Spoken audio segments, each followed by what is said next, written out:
going on, YouTube world? Steve, Vinny, Dave. IRP, number 107. A couple days late. It's all right.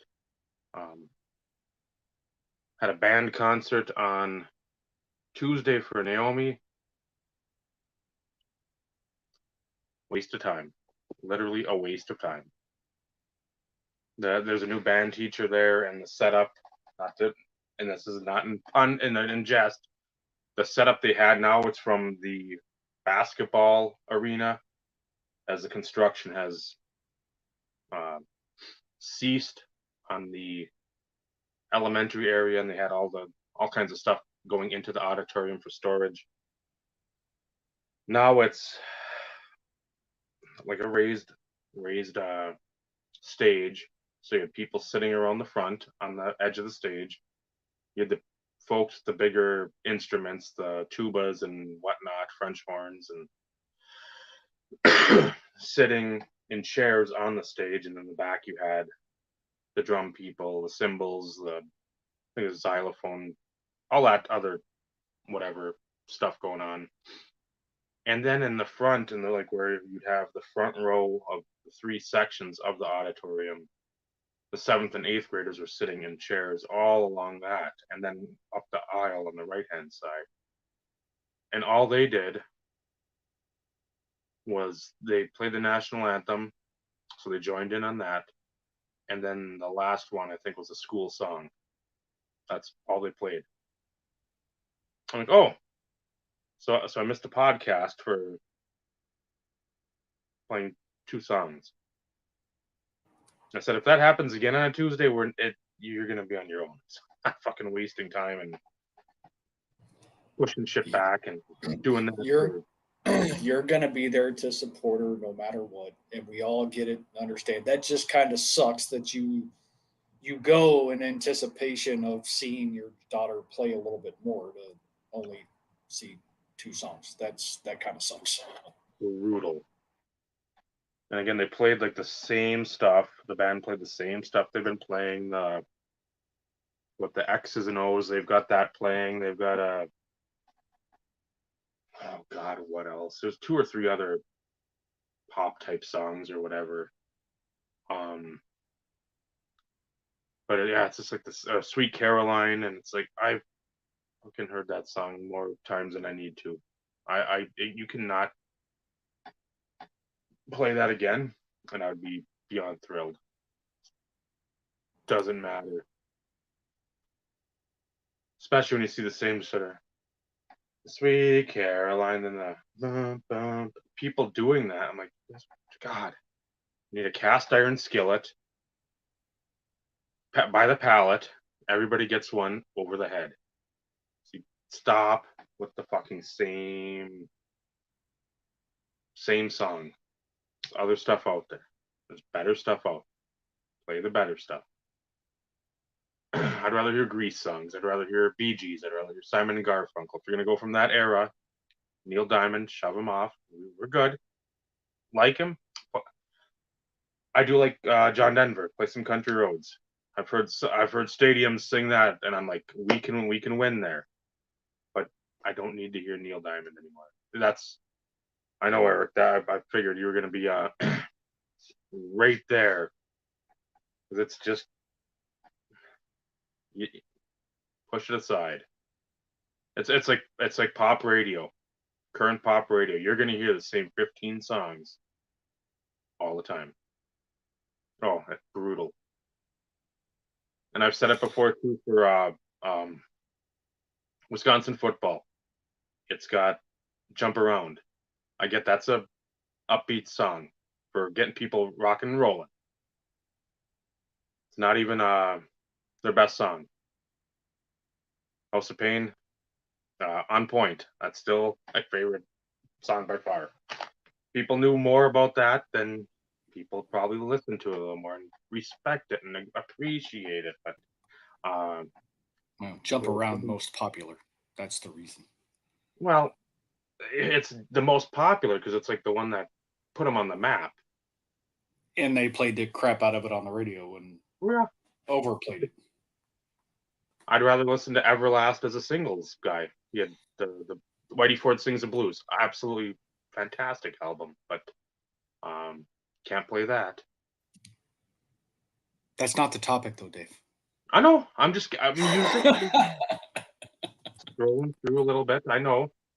He's coming up bills. He's filling segments. Yeah. So when we thought about this, we thought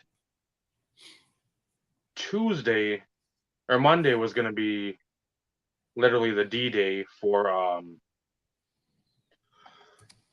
national tickets, or tickets for the national. We thought November 1st was Green Means Go time, but I think I looked Sunday. I must have looked Sunday during the day, sort of anticipation of like, okay, what are we gonna have to dole out? And it was the Cyber Monday, which is November 28th. I don't know a time exactly when they go on sale, but that is the day of the release to public. So, albeit a few weeks early, it is never really too early to start discussing the national plans, hopes, Broken dreams. yeah, a lot of them. Got a lot of them. As I say, it's not talking about music, but whatever avenue the Rosemont is on, that's the boulevard of broken dreams. That is for sure. For a lot of people. So we'll talk a little bit about that tonight. I don't think we're gonna go super long. It's a fucking, for me, selfish time. It's a busy week. Tuesday had that. Wednesday we went to do. Yesterday we were in Hibbing for the volleyball game. Ely won 3-rep, so they're off to the section final. They win. They go down to the Target Center or the U Williams Arena, somewhere down there to play in the state tournament. Next week, I think Thursday. I think it's Thursday, Friday, Saturday. So that's the game to go to state is Saturday at 4. So I'll be going to that. Tomorrow night, there's a 9-man football championship up here, the section. The 2 best teams made it through. Mountain Iron, who's got like a 19-year-old starting quarterback. They're undefeated. They've went to state, I don't know, several times in a row. They're playing Cherry, which is basically like 10 minutes away from Mountain Iron. They were up at halftime when they led, and I think that was the game when the weekend I was down in Missouri. But they ended up losing, so that's going to be about an hour away. I told Naomi we're going to probably go to that because that's going to be a chance to see some really good football. A lot of passing, a lot of talent on that field. So, yeah, next 3 days are just, for this whole week has just been go, go, go, go, go, go. And thankfully the weather cooperated. Today it was up to the 60s, Go. and then tomorrow Go. Go. Sorry. What's going on, Mike? Yeah, it's so enough about me. How about you guys? Vinny, how you doing? Have fun at work. Got a big weekend ahead of us. Sunday night's the championship game for the boys. There's Eric's hockey card for the next 10 minutes.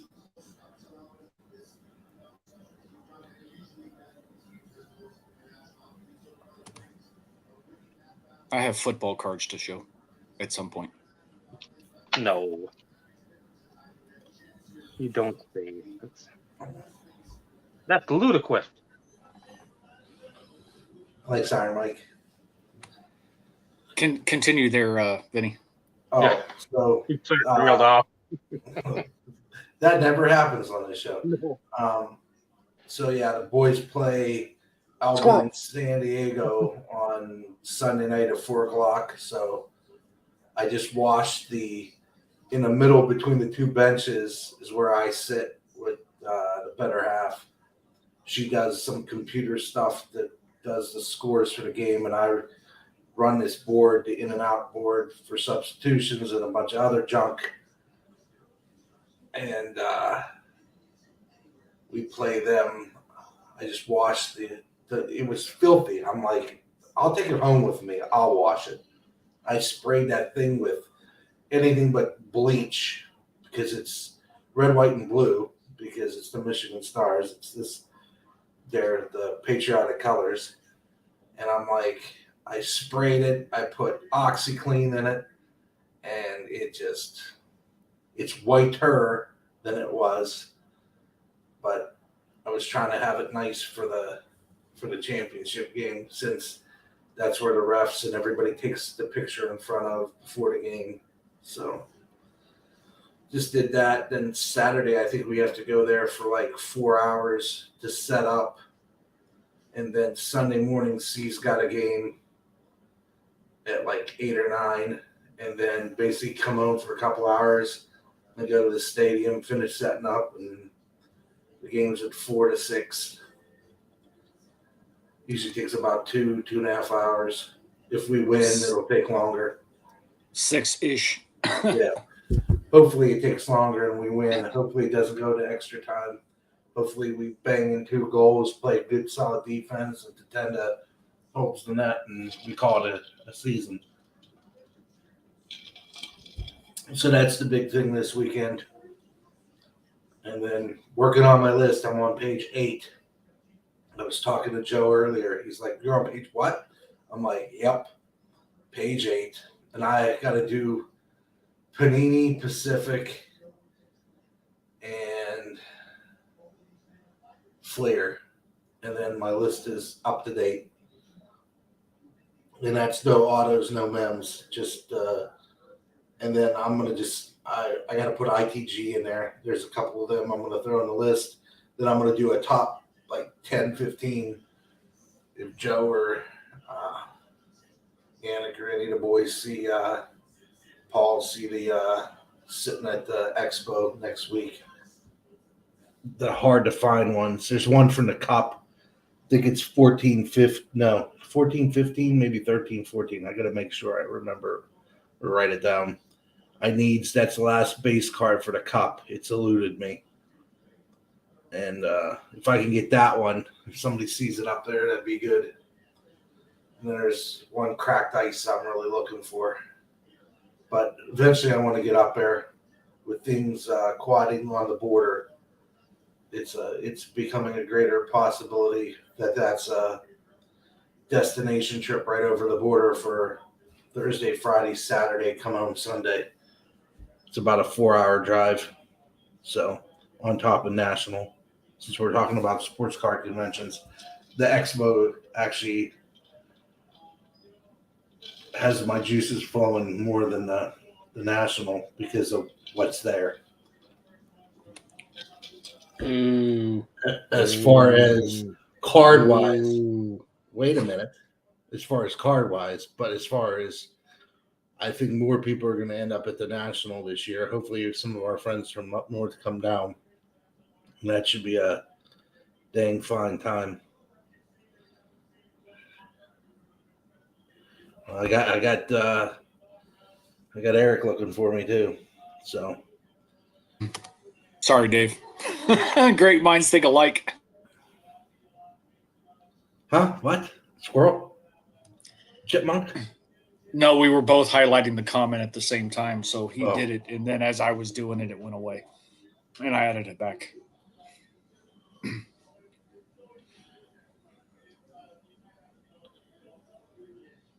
Give you the point. Tonight's the celebration. They're the Red Wings. I can see it on in the background. All the one Stanley Cup teams here. I think it's 97, 98. Vladdy's there, and he was eating and drinking on his own, which I've never seen him like doing functional things. But his daughter was next to him, and he was actually he took a scoop of food, he ate it. It was spaghetti, so he slurped that stuff right up, and then almost got me. And then he took a drink of beer, and I was like, that warmed my heart because I love Konstantinov, and that was a nice thing to see. And then they have Lapointe, and I don't know who. Can't tell who. I think it's Joey Kosher they're interviewing now, but they're playing the Caps. So, other than that, got a couple cool cards that came in or on their way in. Check some more stuff off the old list. Well above the goal. I'm pretty much calling the goals list done for the year. I met enough of them. I'm happy. When Kirk we do that, Mumphy. oh, was it Kirk Bumpy? I'm looking at the reflection in the window, so, and the blinds were blocking his face.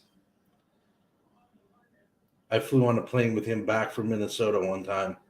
It was one of the big hockey tournaments up in the cities that weekend. And then when he was getting off the plane, I heard somebody say, "Hey, Kirk, have a good one." And I'm like, yeah, dang it, that was Kirk Bumpy. So. Sure it was. Prove it. Exactly. Come, really, Vinny? You didn't no come back to that? What?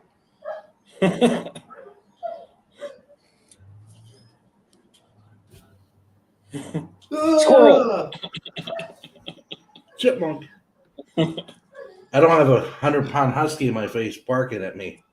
I'm sure that'll happen within the next 20 minutes because he's already getting ticked off. I was like, you need to sit in your kennel.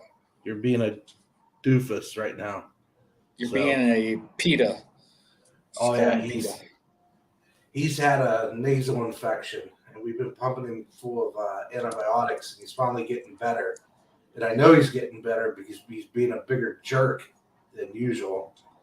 So he's back to his old ways. For like a month, he just sat there. So, hey, Michael. What is going on? No bowling tonight. I forgot it's Thursday. It is Thursday. It feels like Tuesday. Oh, man, it feels like any day other than Saturday. Yeah. It's been a long week. And still got 1 day left. I know, unfortunately. Luckily, next week I only have 3.5 days. Yeah, we have our HR system that we use for tracking length of service and time off and objective reviews and all that kind of fun stuff. Sent me an email on Sunday reminding me to take some time off. So I sent it to my boss and I was like, hey, it's telling me I need to take some time off. She's like, okay. I was like, I'm taking this week off. She goes, over my dead body. We had somebody else off this week. That's the only reason why. I just wanted to get under her skin a little bit. Yeah. Yeah, I'm currently down one of my nighttime people. They had open heart surgery October 5th and won't be back until first week in December. So we're a small staff anyway, so being down another one, it makes work not that much fun. I can relate. I'm a team of two. Yeah.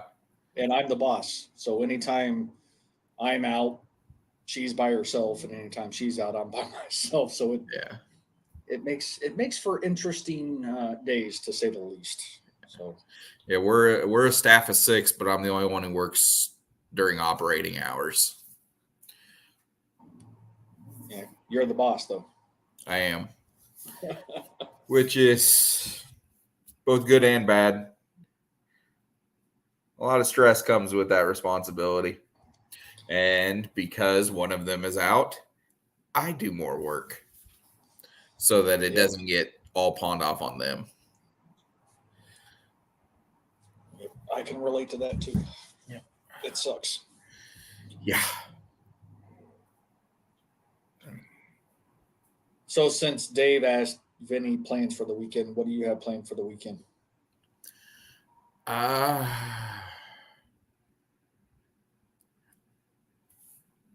honestly don't know. I I don't know if I have something going on this weekend or not. No,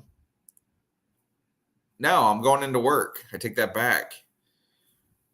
The reservists are in this week on base, and I'm going to go in this weekend and get some work done that's too difficult to do during operating hours. So, just a couple hours here and there. Nothing crazy. But tomorrow is 5 years since Alicia and I's first date. So we were gonna do something for that because, but I don't think so now. I don't know. It's too early to be yawning. I'm ready for bed right now. But yeah, Well, nothing exciting. Definitely nothing good planned. well, I don't have shit planned either. At least not that I'm aware of.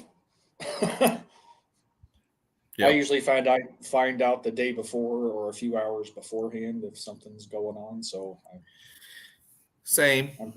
I'm just a passenger on this boat or plane or train, whatever source of transportation there is. I just kind of go with the flow. What I should be doing is integrating 362 cards into the Terrell Davis collection. That's what I should be Good doing. luck with that. Yeah, that's always fun. Of course, the other issue is I have another stack of about I don't know 100 and something cards from I guess 2020 into 2021 that I still haven't integrated yet. So Yeah, I have a spreadsheet and everything for my Clay Matthews PC that I think I worked on it and I can't remember if Luke actually set it up for me. He may have, or it was just one that I did with great intentions of keeping up with it every time I got something new in. And that lasted approximately a week and haven't touched it in probably 2 years. Oh, I keep it updated. That's not my issue. It's having to pull out freaking 5 boxes to integrate everything into it. Not to mention with the addition of all of this, it's probably going into a 6th box. So it's like I've just added an extra complication to the whole thing. See, I would just delegate a whole wall and just give. There's a box of 1997. There's all the 98 cards. There's all the 99s. That way I just throw them in the one. Every year's got its own box. Yeah, but there's some years that they don't have a whole lot of cards, so it's like I don't know. I mean, it's not a bad idea, but then again, I'd be forced to, in the event that something happens, I'm like, okay, which boxes have the most valuable stuff in it? Oh crap, I need to grab everything. You can see me walking out of my house. That's a good point. Typically, whenever I go out of town or anything, I load up my 101 box and drop it off at my mom's house. Yeah, see, and you would think so. Like my autos and my patches and all that stuff are in 2 boxes, which is of course the significant value of the collection. For sure. So those are the ones that are the easiest to get to. But I've never bothered to think of actually having a separate box for all the 101s because I have all the 101s integrated into each year and so on and so forth. Yeah, I cheated in that thing. I have the 101s box, and then I have a box that's all the rainbows that those 101s go with. Gotcha. So sorry, go ahead, Michael. No, and I was going to say, and the only order that my boxes are in outside of the rainbows, because those are in date order, my autograph box and my 101 box, it's all separated by which ones I like the best. They go from worst to first. You know, it works though. I mean, it's one of those in which I have Makes it- some autos that aren't high on my favorite list. Yeah, it I makes mean, it real. all my cards are favorites. Let's face it. It's as a player collector, everything is special in its own way, even if it is not one of your favorites per se. Right. But there's a lot of them that it's like, well, I have this because I'm a player collector. I'm supposed to have it. Yeah. And like, unlike you've had more of an opportunity to really hyper focus on and only go for ones that you want, that you like. Yep. And I guess to a degree, I wish I could do that, but I guess I'm too selfish and I want fucking everything, even though I know I'll never have everything. Right. I'm like Dave. Yeah. No, I get that. And I get the way people, I mean, when people collect that way, I get that completely. But I definitely play favorites in my collection. And it makes it real easy when I go to the 101 box. I have a real general idea. I can pretty much reach in and it's either going to be the card I touch or the one on either side. I'm going to know which card it is I'm trying to pull out. The joys of looking through that box enough. Yes. And it makes it nice for you too, so you don't have to sit there like, let's say the clay collector. You've made, shared with me dozens of times. You made deals with him, trade, so you can be like, okay, basically the first, let's say 10 101s, give or take, whatever. Those are available. If I know you've got A, B, C, and F, you give up 2 or 3 of those. We'll talk. It can be like the one deal where you sent the one over to him and you got like 5 or 6 in return. Something Right. like that. Or it could be like a more of a group effort on both sides. But I see the benefit of that way. I am so much of a fucking stickler for it's got to be the set, the year. It's got to be in order, not Beckett wise, because I know when Steve shares the spreadsheet, I get the first thing I do is I chirp about the fucking atomic coming before the regular refractor because it's alphabetical. No, it's refractor's easier to get than the atomic. I want base, whatever parallel and whatever seating it is, easiest to acquire to most difficult, and then again the inserts and their parallels if they've got them. That's exactly the way I do my rainbows. Because you've seen my rainbows. I have them all in team bags. I buy the big, huge graded team bags, and I put them all in, and they're all in from base through whatever the lowest numbered one is minus the 101 because it's in the other box. And then I just take a marker and I take a Sharpie and I write on the team bag of what rainbow that is. And again, there's no right or wrong way. It's just as depending on your preference on how to store things or how when you do go through stuff, what is easiest and most enjoyable for you. For me, for rainbows, my Topps Chrome stuff, it's just right in the row. Yeah. Refractor, sepia, or blue, or whatever, all the way down to the super. It's like I've got to have it just in a row. And for Steve's point, it's What do you save? What do you save if something were to happen? It's like, man, I'm fucking grabbing everything I can. Yeah. It's gonna be yearbooks, pictures, DVDs are gonna take the hit, which sucks. Action figures are taking the hit, which sucks. No. Videos are gonna take the hit, which really I know how much money I've got dumped in that fucking collection. That it's just not feasible to carry. Or if I've got the stuff displayed, I can't sit there and start packing stuff. If there's a wildfire and it's like I got a day to do it, I will fucking pretty much go until I collapse. I'll be Eminem, and I will fucking get everything I can and try to figure out something to get as much. But if there's tornado, fire, imminent fire, it's I'm gonna be frantic and trying to grab everything I can that I know is Yeah. Well, and irreplaceable value. you saw where I've got all my stuff at.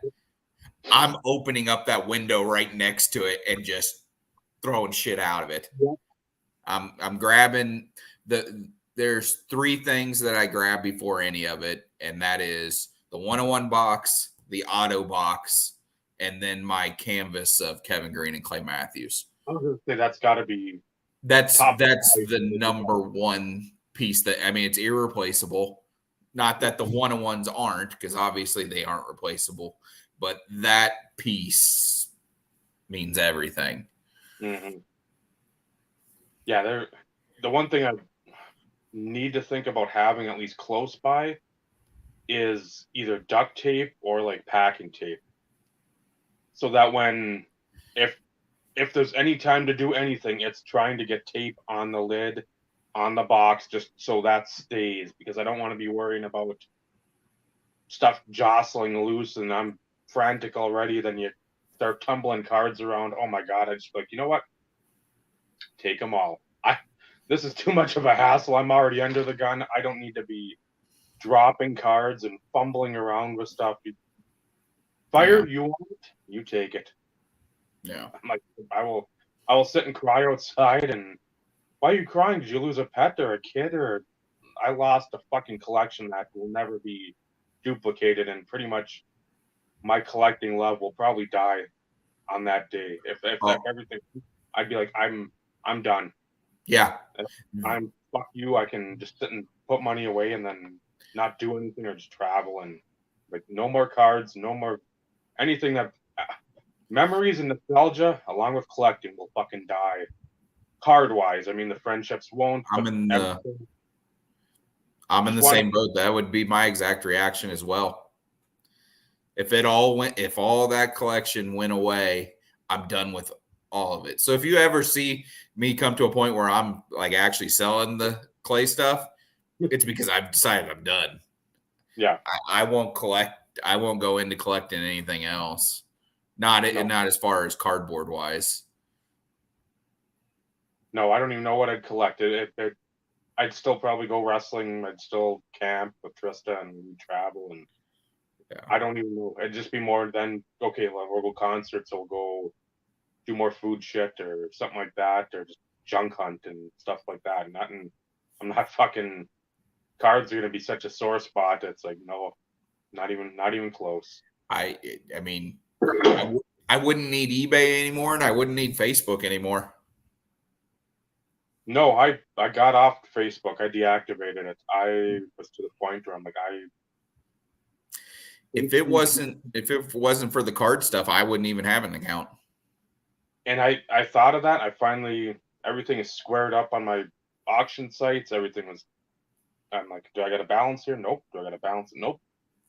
Done. I love looking, but I've said it before, when it becomes part of your daily schedule, well, I've got to check this because these auctions go off tonight. I've got to sit there and dedicate this much time on this day. It's not a ton of time, but it adds up.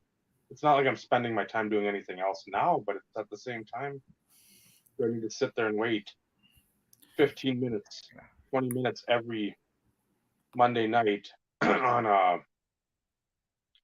for those auctions, Thursday nights, the ones that were on Friday. I don't need to. It's fun to pick the stuff up, but now that you've got so many people jumping in the hobby that have jumped in the last 2 years, those deals that were phenomenal, they basically went away. And the stuff that you're getting, you're not paying, I'd say, a ton, but at the same point, it's like, okay, if there's like, one of the first things I bought, 2016, when I got in the Thursday night ones, was a Lamar Miller NT patch, number to 5 for Brad.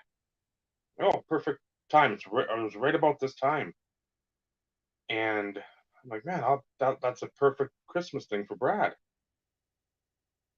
$9. I'm like, that's doable. It's a fucking dirty patch. It's the teal emerald or whatever to 5. I'm like, it matches everything. It's going to be something that he'll love. And I did a lot of that, a lot of fun stuff there, but it's just, I hate Facebook so fucking much. And you see what I post on Instagram, it isn't much. I post even less on YouTube. It's always going into the year like, okay, I'd like to put out X amount of videos card wise. I think you actually post more on YouTube than what you do on Instagram. Oh, Just for the record. by far. I don't. Instagram is a dick measuring contest too, and it's always like, come over here, guys, see what I got, and then you have like the good old boys club. Pat me on the back, please. Pat me on the back for what I spent X amount of money on. No, you fucking spent your money on something you obviously wanted for whatever reason. Hashtag reasons. I'm not gonna sit there and fucking fuel an ego that doesn't need to be fueled. I know the Frankie McDonald stuff I cry at, and so few people actually laugh with me on those. I mean, I could have died watching that vampire video. With the jewel coming out, and I'm like, no way, this is it. I'm done. They're taking me. I'm gone. Everybody else is like, why do you watch it? I'm like, it's a minute and 20 seconds. You're on Snapchat or you're on TikTok or somebody else is on whatever. I'm like, it's a minute and 20 seconds of my day. It's not a 30-minute video. I can do that. So You'd prefer the 30-minute videos, though. not of him. That would be a struggle. That would be, that even would test my patience and ability to sit through something, because again, his market is like that under 3-minute video that's beautifully timed. I can laugh, I can move on with my day, and that's it. I don't have to sit there and watch him try to read like the Declaration of Independence and like explain it to somebody. It's a guy chasing or running away from raining hot dogs or some bullshit. It's like, I can deal with that. You in your tracksuit in Nova Scotia, hey, more power to you. Somebody's making money off you, and you know that they're doing it, and you're fine with it. Whatever. It's fun times for me. Not a lot of people don't like it, but that's all right. Well, you'll be getting a 30-minute video at some point here in the near future, I'm sure. Well, I hope so. I mean, Christ, that you just gloss over the collection. That's going to be. No, it'll be card by card by year, as best as what I can, because some of the newer stuff I may quote the parallel wrong because I can't keep up with all the 65 million different variation parallels. But at some point, although the three other gentlemen who were on this panel have seen all the autos. Gentlemen? I did. Gentlemen, yes. Shut up. Potato. Go on mute. That's not mute. Wrong button. Squirrel. I will show the autos off. The three guys who were here had seen them. They're in the photo that I posted on Instagram, but you can't see them. They're just in a stack. But I at least got it posted on Instagram. My first post on Instagram, and I think like 3 months, give or take a day or a month or so. I don't know. You think I'd actually prefer Instagram just because it's snap a picture, put a little bit of blurb, and boom, it's done, and you move on. A lot faster, more simplified, but you don't get the rhetoric.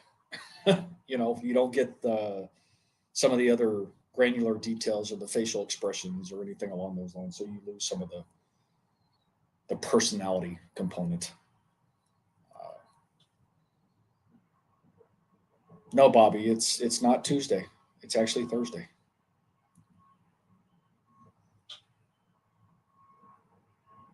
That's pretty cool. I hadn't seen one of those. Huh. That is beautiful. That's a cool looking freaking card, man. Yeah. Looks like a gift card container. Yeah, it did. Did they make those for football by chance? I say I have never seen that set before. The only thing close to football, I think, there's one from Donruss that, and I can't remember what it's called, but it's the thing that you pull out's a little football.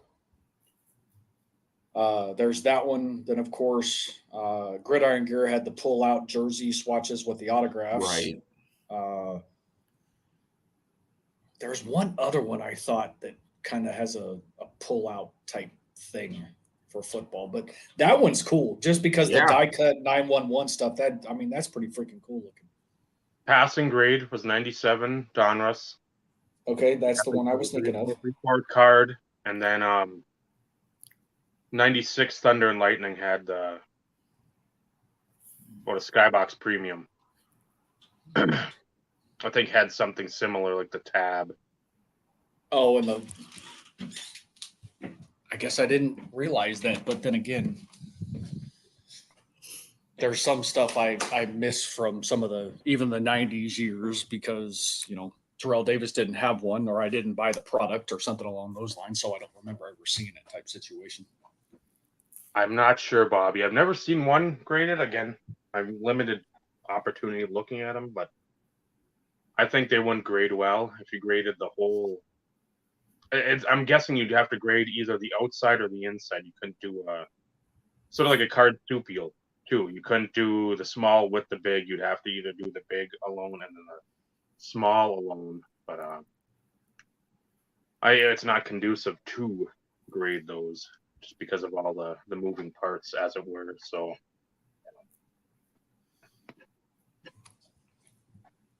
So who wants to see some boring Terrell Davis autos? Everybody else could go off camera for all I care because, like I said, everybody's seen these.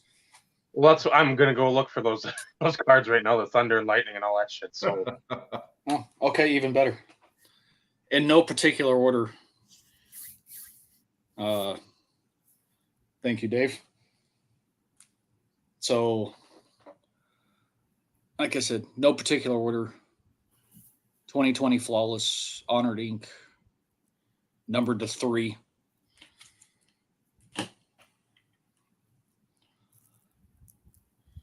Another Honored Ink. I think this one's to 10. I had to write all these down because my eyes are getting crappy. Hall of Fame, out of Flawless, same year. This one's either to 10 or 15. I'll save that one. I'll save that one. I'll save that one. Don't remember what year, but this one's numbered to 5.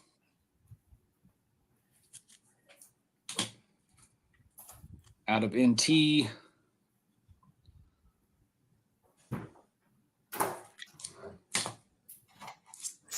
This one I know Michael really enjoyed when I showed this one off, out of Impeccable. I do. Impeccable's just the best. So, beautiful card. This is out of 2017 Donruss Classics. This is one of the buybacks. It's numbered to 7, but I hate the way that Panini checklisted these because they actually have individual numbers, like 241, 242, 243. Oh, you have no idea what the hell each one is. Spectra, on card, neon pink. What's this one, number 2? Like I said, I have it written down. Number to 6. Because, like I said, I need glasses, folks. Museum collection, gold ink, on card, number to 5. That card's perfectly designed.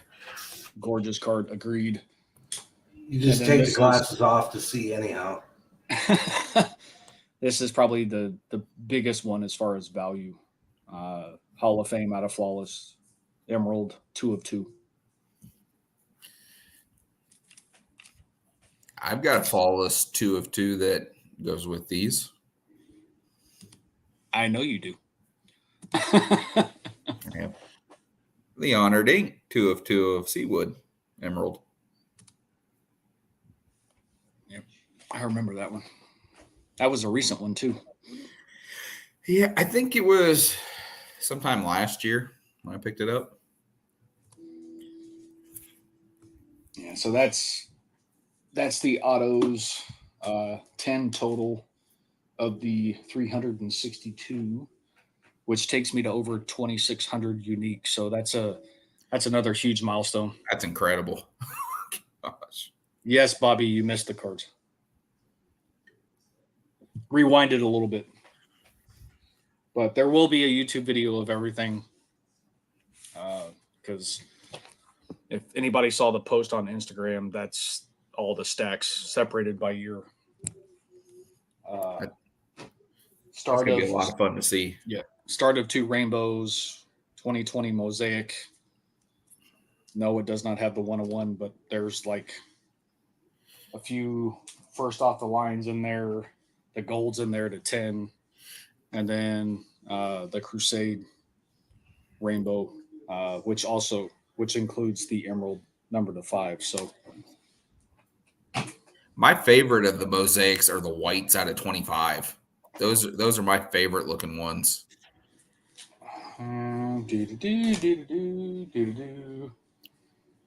Let's see. So you talking about this one right here? Yep. They're beautiful. It's a nice looking card. Yep. I know people go crazy over the Genesis and the Peacocks, but I like the whites.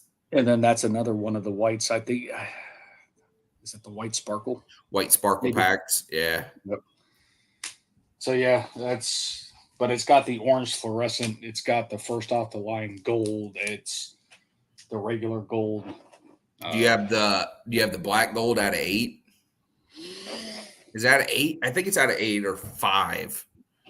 I think for this year it's out of 8, and I don't think so.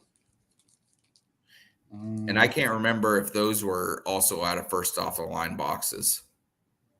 No, I think get confused. They make so many of them. You've got T-Mall, you've got Fast Break or whatever.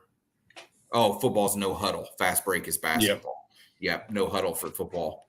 It's so confusing. We knew what you meant. Yeah, but most of us knew what you meant. But yeah, and I think he mentioned he was only missing 3 or 4 from the Crusades. Of course, he was missing all the autos, and then of course the black, which I actually saw at some point. I don't remember when I saw it, but oh yeah, people these days, because like I saw the Black Galactic 3 months ago, I think, and it sold for more than what I paid for my finites, and I'm like, I would rather have the Topps High Techs. No, the mosaic, but I thought what are they called? They're not the finites. Do they just call them black? Yeah. Anyways, there's like 3 of them, because you have one that's out of first off the line. There's the other one like no huddle, and then there's the regular black. So there's 3 101s. Right. And like I said, I watched the one that I saw, and it went for more than I paid for the finites. And I'm like, I would rather have the finite all day long.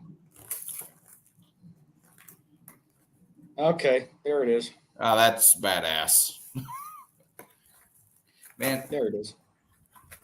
Off topic, but not off topic. I saw a video the other day of Curtis Martin just talking about his life story. I'm assuming he does motivational speaking now. But man, it was an incredibly powerful video that I watched. It was about 8 to 10 minutes long. Yeah, see, that's the one I knew for sure, because I think I have the Brunel. Huh. Yeah. Yeah, see, I remember that one. You're on mute, by the way, Dave. It's like a manila folder, like the old school paper clip. Yep. They're always so easy to get back in there. Not. And then, because I saw the other one first, I'm like, nah, that's a 99, I think. Like with the quarterback club or whatever the hell it was. And there's another.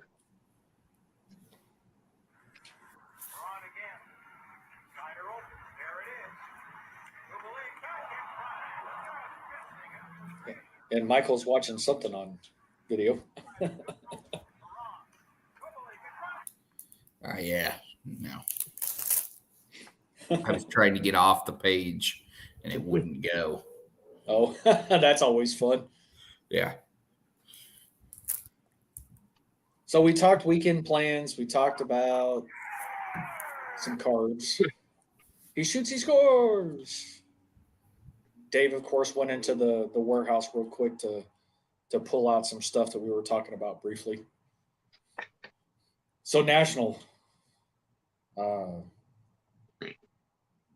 I know for a fact Michael's going.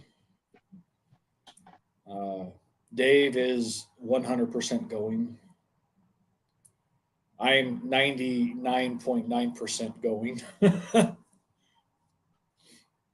Still one thing kind of to figure out, but unfortunately we know Vinny's kind of he goes from like 90-10 to 40-60. It just depends on the day, I think. It changes daily. And I get that. I get the mood. It's just like, fuck, I don't give a shit. Fuck you all. I don't care. And then it's like, I really want to go. I need to get there. Why isn't it tomorrow? Why the fuck isn't it tomorrow? Right. So. And we know Bob's going. Have you talked to Smitty yet, Michael? No, I have not. I need to. I haven't actually. I've only talked to him probably once or twice since the wedding.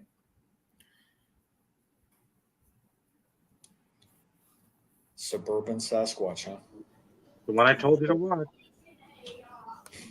Yeah, I'm jumping. I know you. Right I know on you won't. I know you won't. But I'm just. And then this one. Drenched in blood. The fungicide one is.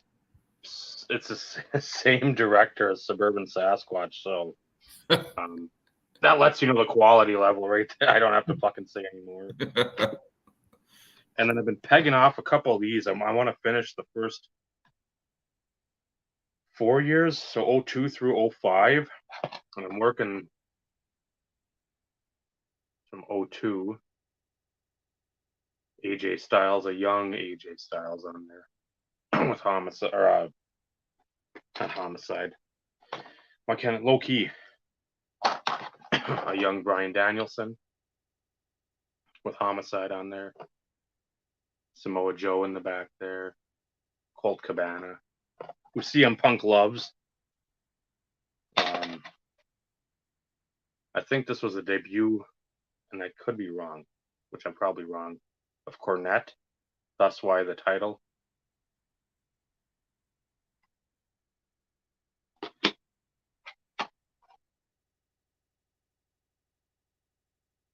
Austin Aries and Mr. Pepsi himself. And then trying to remember. I wish Clint was around. I can't remember where Terry Funk, the ranch. Oh, no, Amarillo. Yeah, Punk, Funk, Christopher Daniels, and then Samoa Joe. So yeah, I've been able to pick those up basically from the same dude on eBay. I've worked on how many deals with him. He's got a ton of shit. Even nice enough to send me beginning of the month every month, like, hey, this is what I've got. This is what's that? Some sort of Was that a little Debbie Christmas tree? It is that time of year I've seen them. I've seen them in the where store. I gorge on them for 2 months and then they go away for 10 months. I've got a box of last year's cherry cordials still right there, and I haven't seen those yet. And that's my crack. That's a box is I don't know 6 or 8, and it's like no, that's like 2 peanut butter cups to me. Like how'd all of them go away? I just had the box. I just bought it. Nope. But that's one of the reasons too, where I'll go way back in the chatting. Michael, you said about the spreadsheet. Steve needs to integrate his. That's one main reason too. I want to get a computer to fucking have that ability to have that shit just do look it and then boom. I don't even care if it's like a generic list, not even a spreadsheet, because I'd have to go back to what grade would it have been? Ninth or 10th grade computer class. Trying to remember how to do all that shit, and I'm like, nope, that's not gonna work. So It's not that difficult, Dave. I had the master on one of the old laptops, but that thing fucking crashed and burned. So that sucked because I had all the Josh Johnson stuff on there typed out up until like 11 or 12. So I mean, I had red ink or red font was like needs, and then just black was stuff I had, because I didn't want to sit there and go like, oh, green's game used, well, orange autograph. No, I don't care about that. I can figure it out myself. I'm not some new collector getting in, and I need those different tiers of colors to be like, oh, this is autograph. That's the one I need over the serial number. No, tops triple threads. I'd usually do the first one, the base, and it'd just be base cards or base set stuff with the parallel. I do the card number on the first one. The card number 75. Okay, if that hits, I can. If I really get desperate, I'm like, okay, I've got the 101 back. I just don't have the base. Josh Johnson triple threads 75, so I don't have to sit there and like pick your card, pick the one you want, and like try to scroll through on eBay and go through every card in the set. It's like, no, I just want the one. If I can find somebody that just has the one by itself, I'll do that. Be nice to get off like Sports Lots or something like that, ComC, but if they didn't have it there, you gotta think ahead. So that was that, and yeah, that went away, and I was lucky I printed off the Ring of Honor. The Ring of Honor list I'd printed off. I'd printed off the Mystery Science lists, and now those are all complete. Or the Mystery Science, I should say, is complete, but the Ring of Honors, I still use that, and then I've written down everything I can figure out that's been released on some sort of media on a DVD or whatnot. So it's more troublesome with that Chikara PWG, but that's one thing to help the advent of the maintaining the focus, and then trying to figure out, hey, I need this, instead of buying 2 copies of something in a week and then realizing now I've got 3 copies of it because I didn't fucking cross it off the list. So, and the stuff with the Ring of Honor, most of the old stuff is not cheap anymore. It's they get into like that Wrath of the Racket was a $60 DVD because there's just nothing out there. You've got 3 copies on eBay that have been on eBay for 3 years. It's like at some point I'm gonna have to bite the bullet. I might as well do it now. It's not like I'm not gonna stop collecting that shit. So the anxiousness for some of the stuff to be completed grows. Like, okay, 02, I've got everything now. Again, it starts midway through the year, but I've got it all now with that Honor Invades Boston. Thankfully, that was like a $20 DVD. That's doable. But now the other stuff, it's like, fuck. Stuff where like CM Punk's going out of town, he's leaving, or something like that, where it's like a big summer of Punk in 05. It's like all that shit's not $10. Some of this other stuff, $10. Like I can do that and not blink an eye. that stuff. It's like, do I really want to spend like $150 on 4 DVDs when I know they're just going to sit in a box for the time being? See, that's always the issue.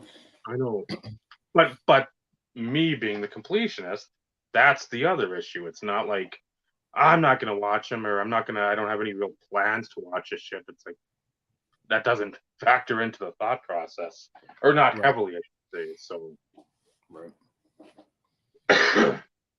and it will help for at National if I've got to go there. I've got my satchel with me and pull out the book and be like, what do I need? Is this something I need? Because it's something I don't know. Might be if the price is right for Josh Johnson, I don't give a fuck. You all I was know gonna that. say you're gonna buy it anyways, so that doesn't matter. That matters not to I. But when it's Brodeur, and I truly don't know, especially like Vinny has talked about, we've talked about together, we've talked about with you guys, the be a player, the in the game shit when there's fucking, it's like the prism of, 2,000. yeah, you don't know what emblem you've got or what number you've got or whatever parallel to 50. You might have 3 of them. There might be 4 more. I want to know what I have and more importantly, what I need. So if I'm going to spend $30-$40 on that, I don't need 2 copies. If it's an emblem to like 20 or less and that's like $40, I'll probably pick it up because that's cheap. And I know at some point I probably could flip that. If not, it's cheap enough where it's a Hall of Famer, it's a patch, it's limited.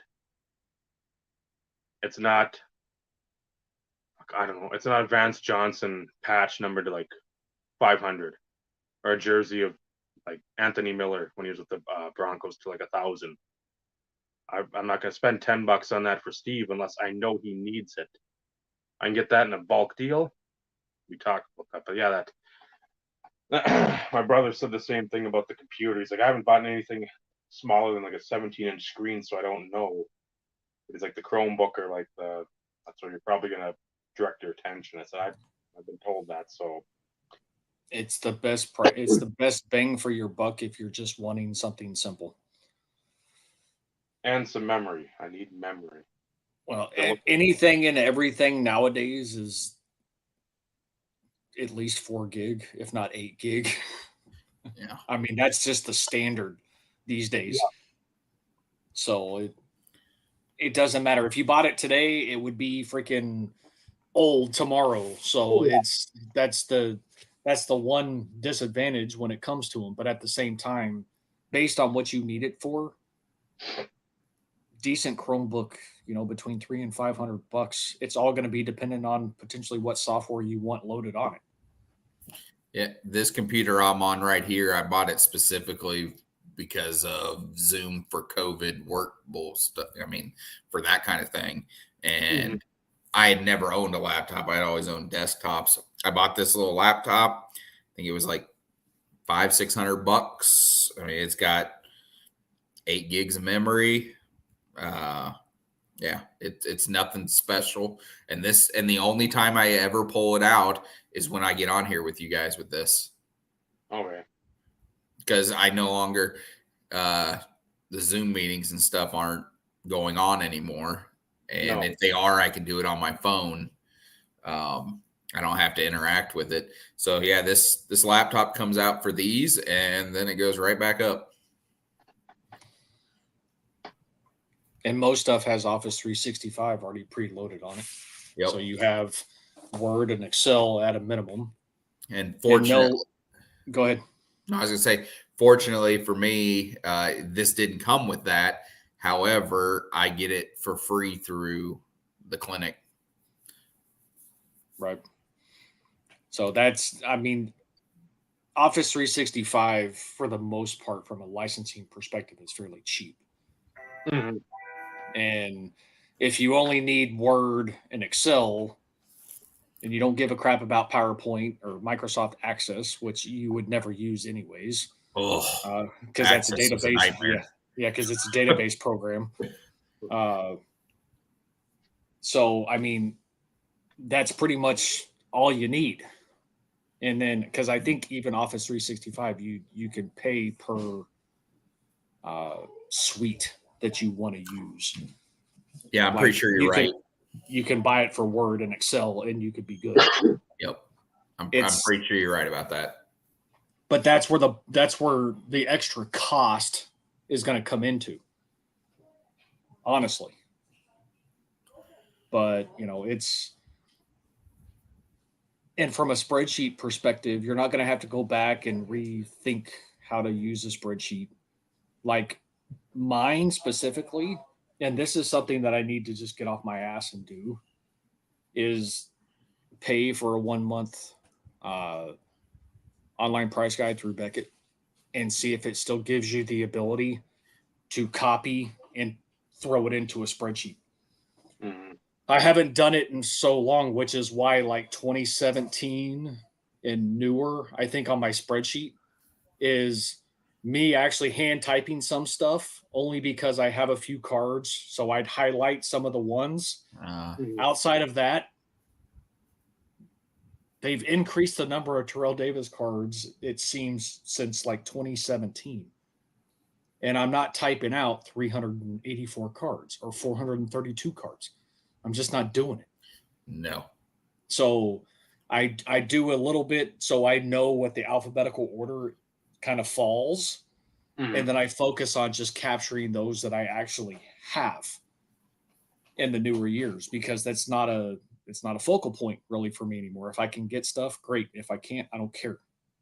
Because 2015 and prior is the main focus.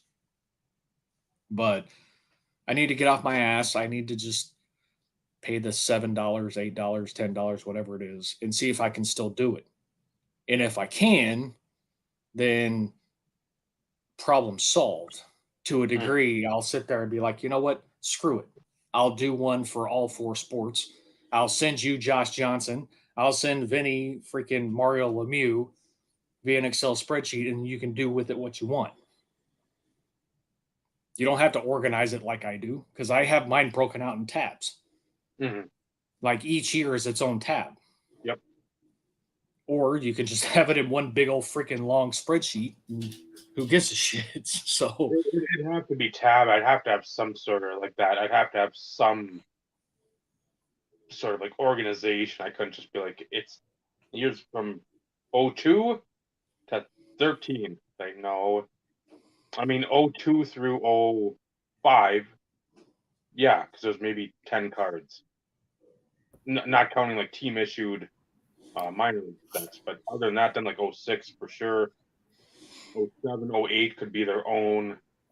And then see, everything's its own individual tab. Pre 95, 95, 96. Like 2008, he has one card. And it's like some Panini Happy Thanksgiving Day thing that I've like never seen before in my life. But it has its own tab. And it's one card. But it's on the spreadsheet. Mm-hmm. And there's I think on the spreadsheet, or at least from a Beckett perspective, I think there's only 2 cards that are technically pre-95. There's the 93 Georgia Police, which I'd never seen either. So if anybody happens to stumble across one, please let me know, because that would be kind of a cool one to have. And then there's one that's actually called 93-97. It's a UD authenticated thing. And I can't, for navigating the zone, I think is what it's called. But what's interesting is Beckett only captures the non-autograph version. There's actually an autograph version too. And they're jumbo cards. They're like yay big. Okay. And they're in like the acrylic case holder. But they only capture it as like the non-autograph, which, that's the one thing I hate also about Beckett. Because believe it or not, there's some cards that I have that aren't listed on Beckett. We've all experienced this. Luke goes through the same thing. He has Panini cards that Panini doesn't even have logged. Mm-hmm. And he tries especially with his Super Bowl set, the Super Bowl autograph set, the giant thing. Panini won't break it down and tell you which products those cards came out of because they didn't track it. It's pretty sad. Yeah, and that set's becoming more and more popular because it's obviously increased in a lot of value. Because I remember Joey saying, "Well, yeah, I spent whatever 120 on the Jim Brown, like the Spectra." Oh, the Spectre Hall of Fame set. Yeah. Same thing with that too, where it's like you just want to get answers and nobody knows. He's like, I spent 120 on that. Now that's like a $400, $500, $600 card. Right. And I'm, well, yeah, and I didn't like what, and I said that to Luke too. I mean, that Super Bowl autograph set, it was all paper. And then all of a sudden they started making the Spectra versions, the refractor versions of them. And I believe that's what I'm going to end up getting for Clay is the Spectra type version. I don't think it's going to be the paper, but I might get lucky and that'll be what it is. I know they messed up with Select and released a whole 75 card checklist, but they put it out with Select. So I was buying the Clay spots and player breaks for about a week. I bought 3 different ones, and it turns out those cards were never even in the product. They accidentally released their whole checklist that they're going to be having. All those cards are going to be in all different products throughout the year, and they just released it all with Select, and it screwed. One of the breakers I went with actually refunded me without me asking. They just refunded about a week later once they realized they weren't pulling any of these cards out of the product. And so they refunded me. The other guy did not. But I mean, it is what it is. I bought blindly as well. It's not their fault that Panini did that. But that sucks. Yeah. Considering that's literally the only Clay card that you could possibly have, I could have possibly hit out of the product, was supposed to be that autograph. So it wasn't like, oh, I didn't hit one of the autographs, but at least I got a cool numbered parallel or something. That wasn't a possibility. Started up a rainbow of something or another. It's like, oh, I got the base, the silver, and zebra, whatever. It's just like, yeah, that last year of Select that I did, I can't remember if it was 16 or 17, whatever it was that he was in. I actually hit the field level emerald out of 5 in a group break. And that was so cool because I won that spot. It was like a 4 case or 5 case break. I mean, it was a big one because at that point, cases you could do 5 cases and it didn't cost you a fortune. And I think I paid maybe $15 for the spot, maybe 20. And that emerald at the time, had that card hit, I mean, that's an $80 to $100 card. So it was awesome. When that hit, it hit like in the first couple of cases. I'm like, it's all gravy from here. I don't need to do anything else to feel good. No, and there again, that's as player collectors, when we do that, it's like you find, even if you can't find the 1-on-1, you find that 1 to 10, the gold or whatever parallel, or like that to 5.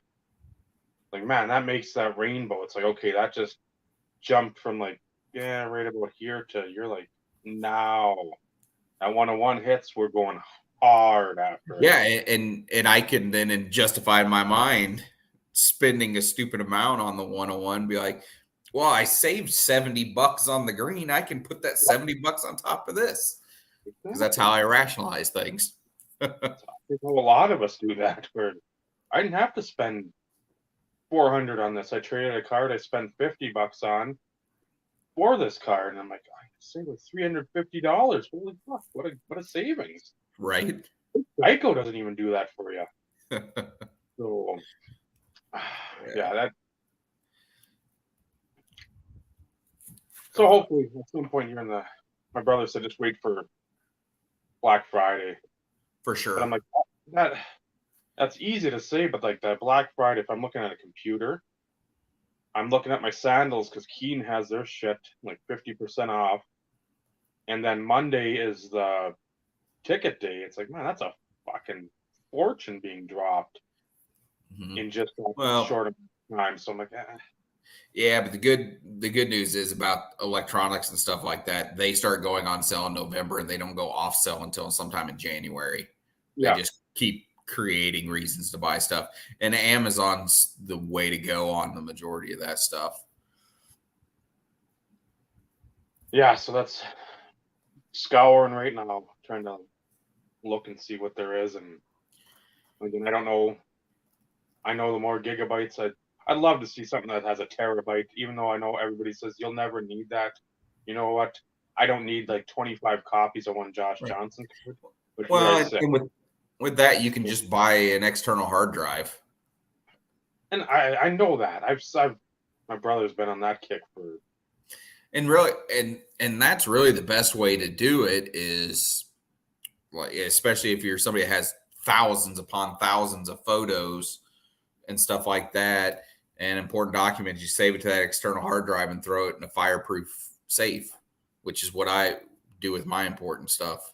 I was gonna say I've got like I must be upstairs, like the little stick Yeah, the memory like, sticks.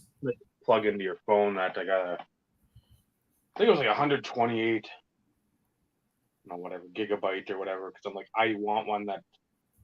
The other ones, I was like the cheap ones. I'm like, okay, I can't even get through my phone. And we go to Lake Superior, go to wrestling. That shit fills up like immediately because I'm always taking pictures. Mm-hmm. So with that one, I'm still fucking. I don't even know if I'm at like 10, 15%. And I mean, it's been like better part of a year. I just like throw everything on there. And that's why I'd like to have that bigger memory on the computer too, just to have all the pictures on there, organize those as well, just have everything in one spot, then even have the external just as a backup. I mean, Yep. I don't even care. I've seen too many pictures. My mom gave me these the other day, so you get to see I think it's just about 9-year-old me from times gone by. And she's like, I don't know where they were, and I'm like, well, that's nice because these pictures are pretty much shit now, but you can see around it. Mm. Way back in the day. See, there was hair there, so it's not just now. And then, like, again, with my dad and my uncle, the excitement on my face. Yeah. Well, it's tough to tell, but the usual. And then, like, in front of Mount Rainier, but you can barely tell that either because. That's a great picture. So it's like that shit.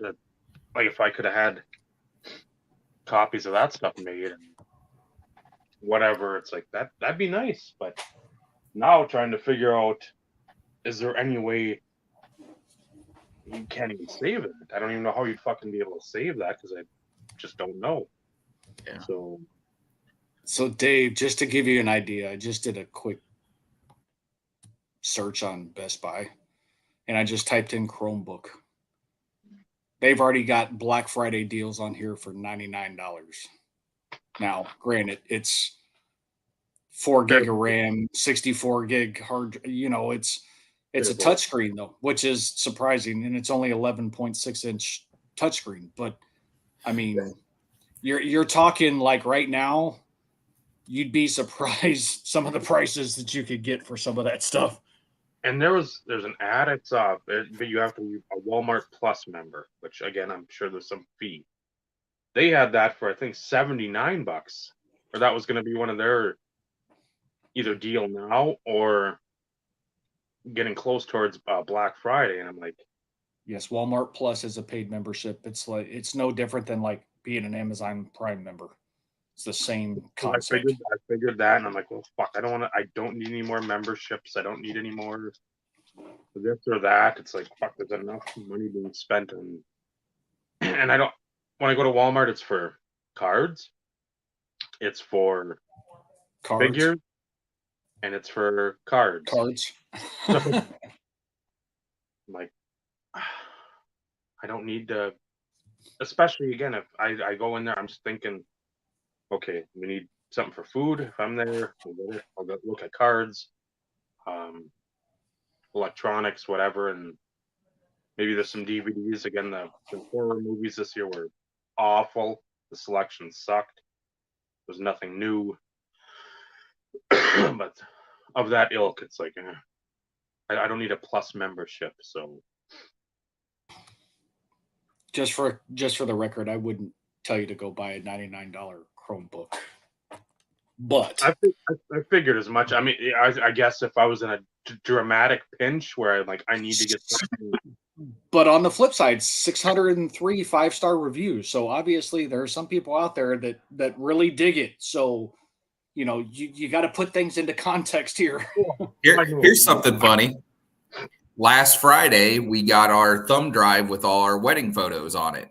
Mm-hmm. So we sat down Friday night when Alicia got home from work, and I plugged in my computer and put all the photos on my computer, and we were going through them. And I went to wipe something off my screen because there was something on it, like a bug or something. I went to wipe it off, and it went to the next picture. I'm like, I've had this for 2 years, didn't know it was a freaking touchscreen computer. Had no idea. I'm like, oh, well, there you go. That's nice. Most of your Chromebooks nowadays are. Yeah, That's like a built-in standard. This is an HP Pavilion. It's nothing special. I did make sure to get one with an Intel processor because I've always owned AMDs because I've always been cheap. And I finally bought a computer with an Intel processor in it. So it really boils down to personal preference. As long as, look, and I stand by this, at a bare minimum, walk into a Best Buy, go into the computer section, and talk to one of the techies that are there and just say, hey, I'm looking for a cheap laptop. I need it for this at a minimum, as far as what, decent size of RAM, a decent size hard drive. This is what I'm going to use it for. I'd really like to be able to have at a minimum Microsoft Word, Microsoft Excel. If it's Office 365 for one, then fine. And just tell them what you're looking for and have them give you some suggestions based on price point. And then jot down the stuff so you kind of have an idea, and then go shop it. Because you're not committed to buy it there. We went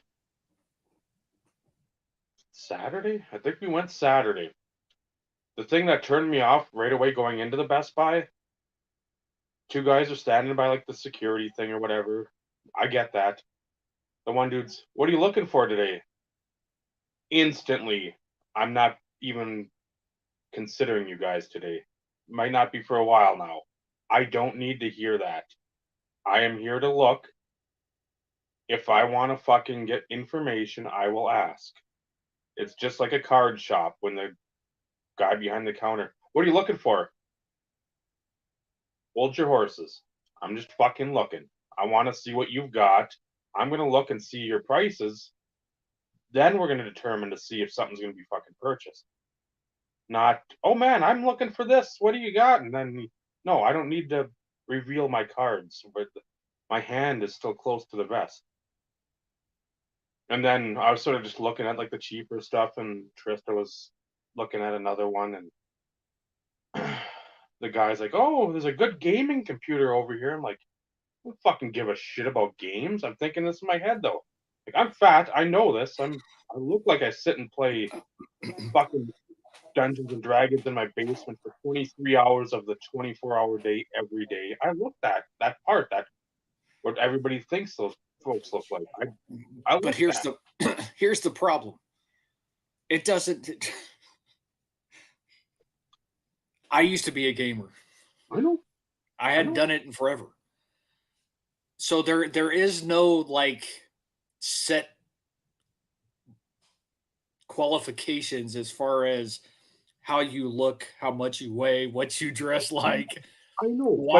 Why in the world? No, this is not anything at you. Why in the world would anybody from a salesperson perspective automatically try and lump you into this like group of individual when all you're doing is sitting there looking?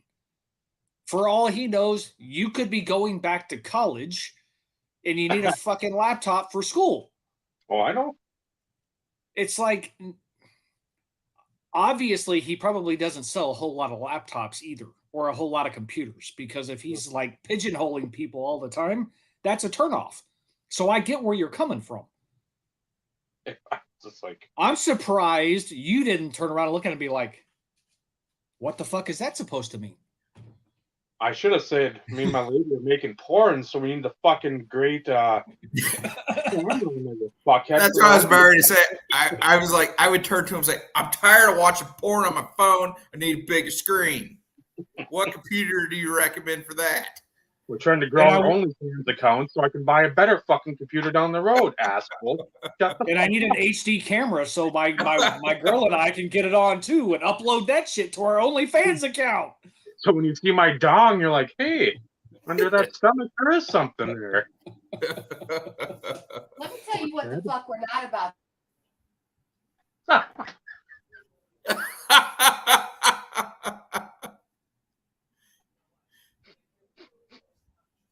Fans only page. I'm talking about Dave and his girl. I'm not even talking about you. Oh, well, they're not going to do that.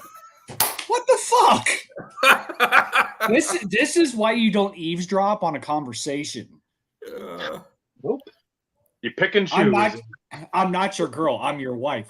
Well, that should tell you that I wasn't talking about you. Hello? But on that note, my wife is home and I'm going to log out of here so we can hang out for a minute. Or I got to go to bed again because I'm an adult. You going to go hang out for a little bit? Oh, I'm way too fucking tired and lazy for that tonight. Anywho, Michael. Yes, you gentlemen have a good night, and I will be talking to you later. Take it easy. Later. We ran him off. No, he had mentioned that. He had messaged me. He's like, when she gets home, we haven't seen each other other than like good morning and good night the last how many days. So it's like, whatever. Yeah, that's tough. And for me, I can't say that because we both work at home. So of course it's like I see her all the time. So we already knew this was going to be kind of a short conversation anyways. So we already confirmed. Outside of anybody else, I know Four Leaf Cards mentioned he was going to National. Not sure who's still hanging out because the number's dropping. But it is World Series Game 5.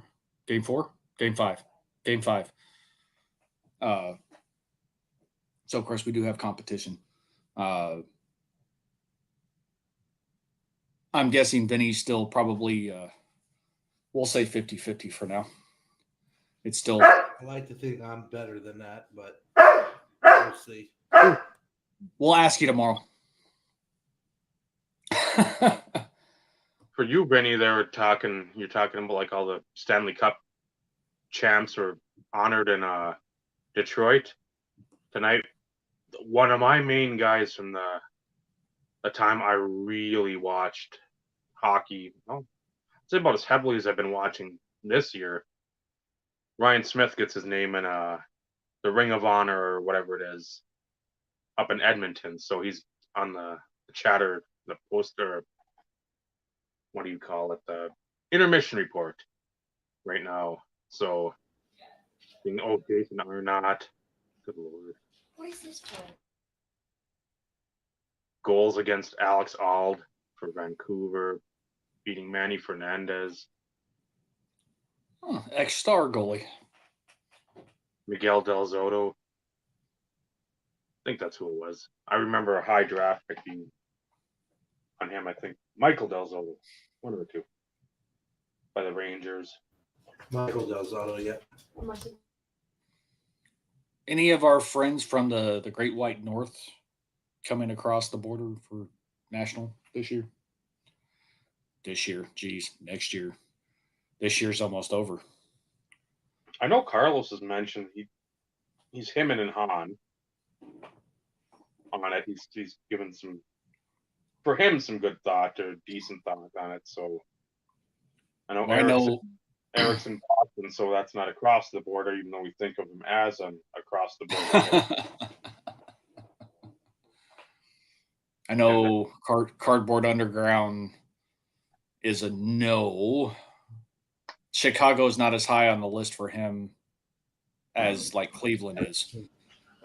Which is But- odd. Well, Football Hall of Fame. I get that. So I mean, I get it. I mean, that's one of the main reasons why I'd go to Cleveland is because of that. But again, a man of culture, such as he is, even being one of the lowest rungs that we know, Chicago has a lot on that plate. And again, Well, family This is time if he chooses that, go that route, or just on your own. I mean, there's Well, and he mentioned it's like he's not out for Chicago per se. Just he's out for next year as like a definitive. But he did also mention that he wants to try and make a TriStar show in Houston or make it to a Dallas. just a bigger So I show. told him. So I told him I was like, if you have, I probably wouldn't make the trip to TriStar, just for the simple fact that Ryan and them haven't set up there in a while, and that would be the whole reason to go outside of if DC went. Yep. But I was like, if he does decide to to make a Dallas card show, I'm like, let me know, because that would give me an actual reason to go. Yep. Meet up, go walk the show, hang out, go have a bite to eat, a drink or two or six. I don't know, but now that would, like I said, that would give me a reason to go. Because like I've always said, it's going with somebody to me is better than going and then running into people. It's hard for me to explain why I think like that, because the two card shows I've been to, I did it by myself, and it's like outside of TriStar. I don't count TriStar. Mm-hmm. The two shows prior to TriStar, it's like, yeah, this isn't great fun and wonderful. Going down to Houston with Scott and hanging out with him at his house, hanging out at the show. Granted, we weren't like attached to the hip at the show. Mm-hmm. We kind of went our own separate ways and stuff. But, we still had the ability to go back and sit at Ryan's booth if we wanted to and sit and chill and chat with them and everything else. To me, it just helps with the experience. That's the whole reason why I haven't gone to Dallas. It's up the road and around the corner. I mean, it's an hour drive. It's not out of the way for me. But I would prefer to actually meet up with somebody and actually go to the show. Mm-hmm. Nashville's 750 tables. That sounds like a decent show to go to too. Did you say Nashville? Correct. And that might be one where I don't know when they have their shows. I'll say that as a preface, so I can't be like, well, we can go to the spring one or whatever. It's like that would be one that I think we could meet at. That would be your central location plus enough for people to like, if hey, you don't want to go to the card show, you can go on, I don't even know what street it is. I'm thinking Beale, but I think that's Memphis or New Orleans, one of the two. Whatever the main drag in Nashville is, where you have all the bars, all the music. Music Row. You can go to that, and I think they got that pretty much all day. Somebody's playing either outside or inside, and because I know you might want to. No, Tristan and I have talked about going there at some point. One, for the main thing being a Nashville chicken sandwich of authentic cuisine, and then for the music. Again, we like a lot of country, we like a lot of different country. I'd like to hear more of the Chris Stapleton type country. But yeah, that'd be fun to do that and just pop around. I'm sure there's a fucking ton to do in that area, as that place has grown pretty big the last decade or so. I'm still a big fan of finding another central point and screw the cards. Just freaking get a cabin in the freaking woods, man, and just grill and freaking shoot the shit and get shit faced drunk. Because it's not Yeah. like we could go anywhere.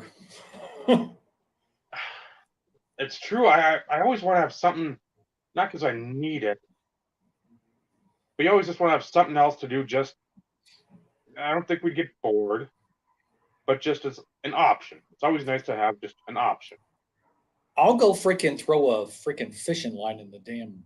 As long as we're near water, I'll go freaking fishing. For something like me, and like Michael, I don't know how big on NASCAR you guys. I don't know. I'm sure I've asked. I'm sure it's been a while, but I'm like not going even to the race. like Bristol to like a Not race. going. I think it'd be fun. I can't do it. That is not anything that You are excited for? no. Even if it was to go hang out with you guys, I just I would enjoy it for that, but I just no. No.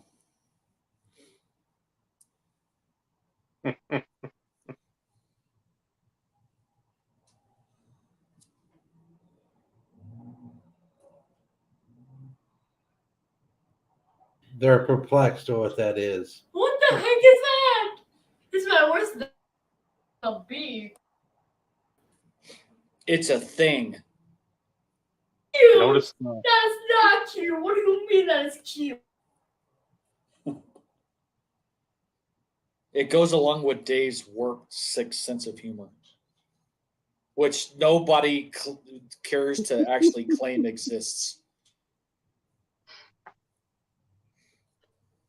the wings.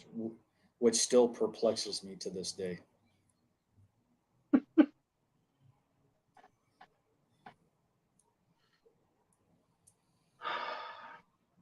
I am looking forward though to as long as everything falls into place, I'm actually looking forward to finally making my first national.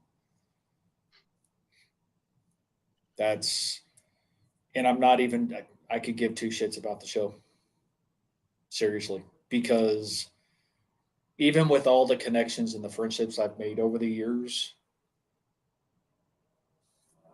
there's Brad, leave it to Brad to be the only one to find a card that I needed. And he was able to work a deal for.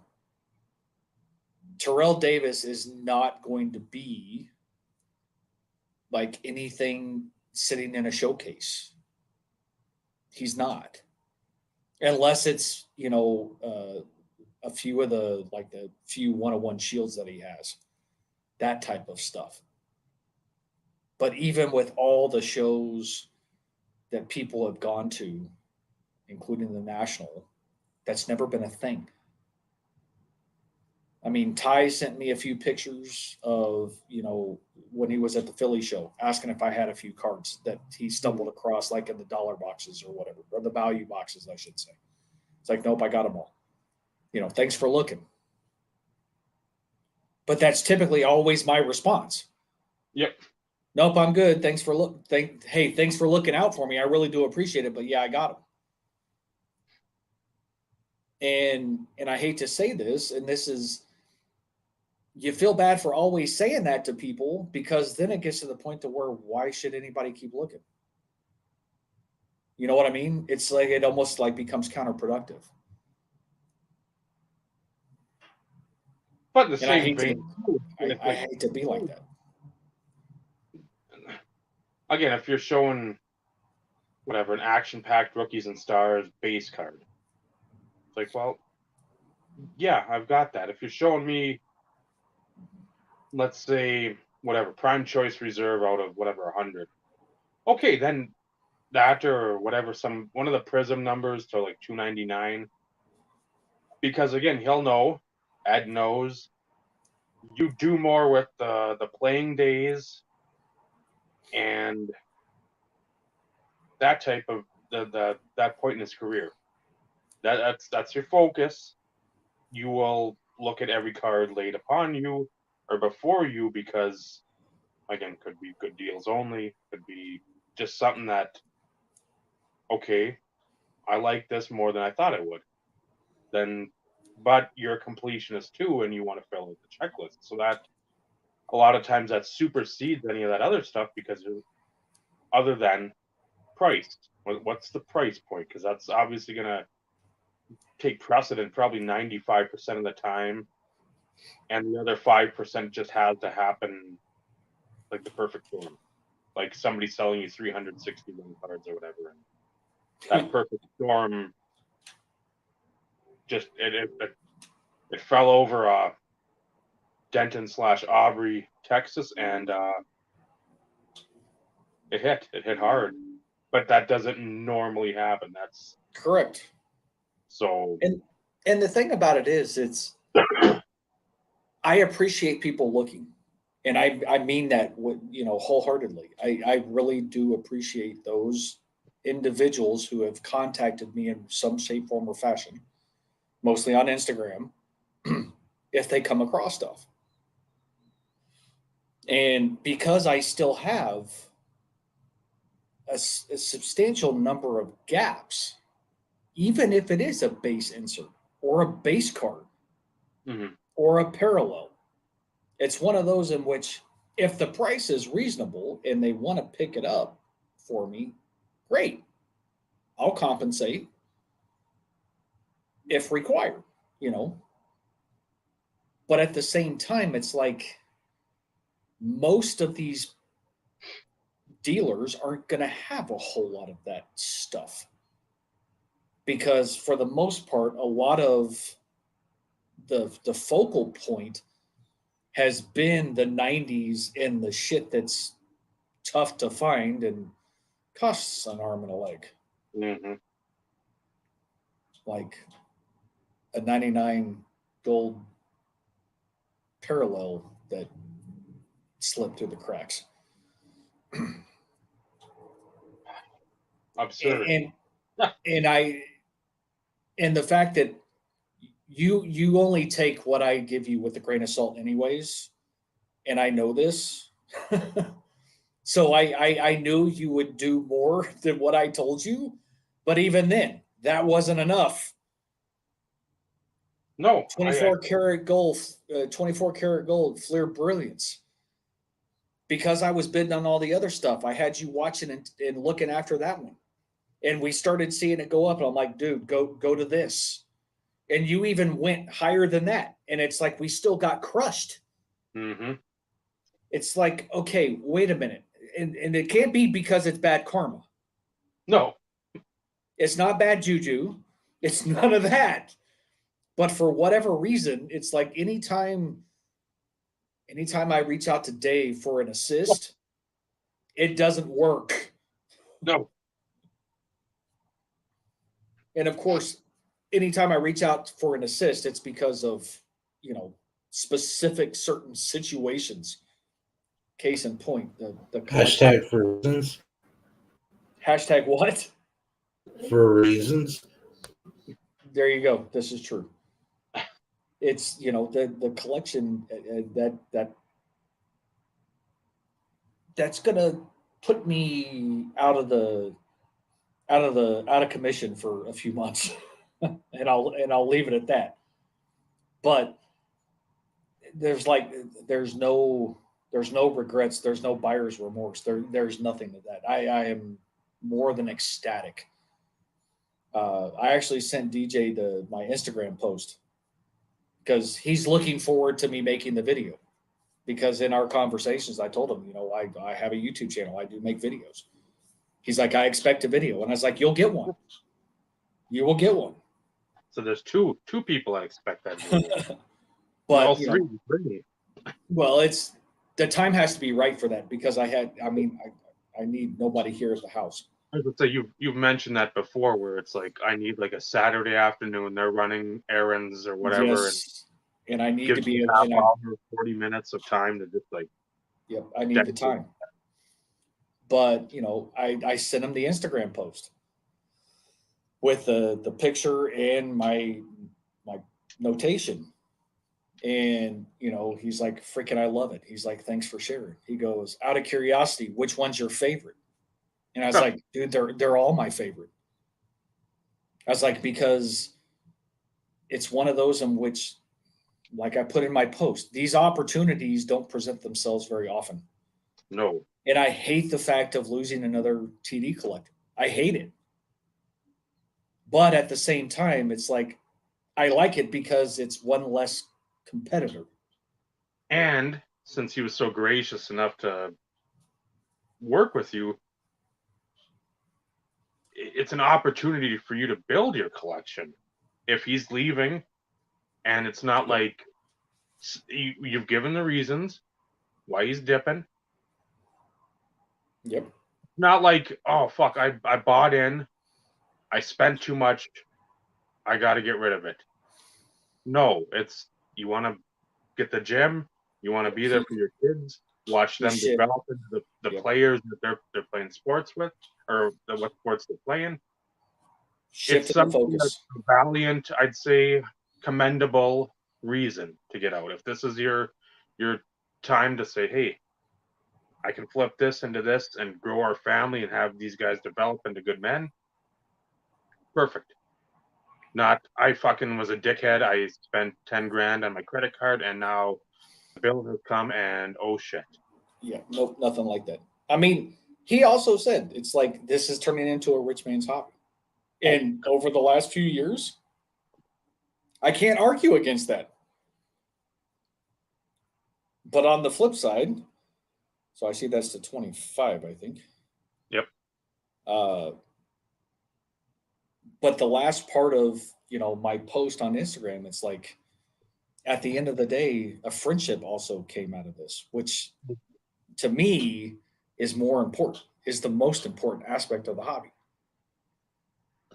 And it's there in writing. It's there in black and white. We preach it, we talk about it. It's the tagline at the end of the show. We live it and breathe it. And that's the other part of the message that I wanted to convey. And because of that post, another individual from Instagram started like messaging me, who is another Broncos collector, who also likes Terrell Davis. He's like, I have some rarer stuff. I'm not sure if you have it. He's like, I don't have a ton, but I'd always like to add more. And I'm like, okay, so let's talk. I've got a shit ton of dupes. What am I going to do with them? I don't need them. Now, if you can move like Michael does with Clay, even though those one-on-ones aren't dupes, if you can move something, even if, and again, I'm not speaking for you because again, I've done this with JJ. I've said the one time, beat it into fucking ground. The Allen and Ginter red ink, but there was a pre-known deal or whatever. I don't want to say pre-approved, but there's a deal in place. Find the next copy. It's within reason. It's coming your way. You're getting $100, and okay, that's doable. Because again, A&G had just come out, so it's like I can do that. That works. Some of this stuff, if you give up something out of your TD collection, you're like, I don't know if I'm going to find that again. Especially if it's like let's say it's a Prism Gold 2012, just hypothetically. It's like, I don't know if I'm going to have. the notation of hypothetical. I know. Like, okay. I screwed the pooch on that one. But anyways, go ahead. So something like that, you're like, okay, if I give this up in a deal, it's not only how much do I like said card, it's how available is it in a realistic sense. Yep. So, and that's I don't know if that'll transpire at all in these talks or if they'll go anywhere. But it's like at the same time, you sit there and think you can make deals, but you don't want to sit there and just make a deal to make a deal because you just spent a few dollars, a few shekels, because our good friend Well, Zucker and would this, make a deal. and it's not just that. It's like, and I felt bad for the guy, honestly, too, because now I don't know him from Joe Blow off the street. He could be Mhm. blowing smoke up my ass. I don't know. He's been on Instagram for a while. He has a few followers, not a ton. Probably in the same realm as me, for instance, which isn't a ton. But he he worked a deal, supposedly, hypothetically, allegedly, for 100 TD cards or something. Mhm. Base inserts, parallels. Obviously, nothing like of substantial value. I wouldn't think. He sent the money, got no cards. It's like that fucking pisses me off. Mhm. Whether or not it's legitimate, I don't know. It's not like I'm going to ask for proof or anything along those lines. He's posted some nice stuff. So it's not like he's some kid looking for a handout. Mhm. But, I was like, if there's anything in particular that you're potentially looking for from an insert or base parallel perspective, and I got a dupe, it's like, dude, I'll help you out. I'm not necessarily looking for anything in return. Some of this stuff, I may have 4 and 5 copies of it. That's a nice one. 4 You out can of watch 5. some hockey. Watch some hockey on the card. But it's shit. I probably have close to 2,000 dupes at a minimum, with all the Mhm. various collections and stuff over the years.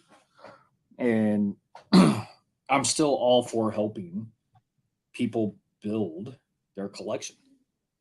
I do it out of the kindness of my heart. But it's not like I'm going to sit here and go through all my stuff just to go through and look through all my dupes, because they're in like probably 6 or 7 different boxes. But it's like, if you have an idea of kind of what you're looking for, let me know. As I come across stuff, I'll see if I have it. I'll help you out. But yeah, you're not going to go through everything just to. No.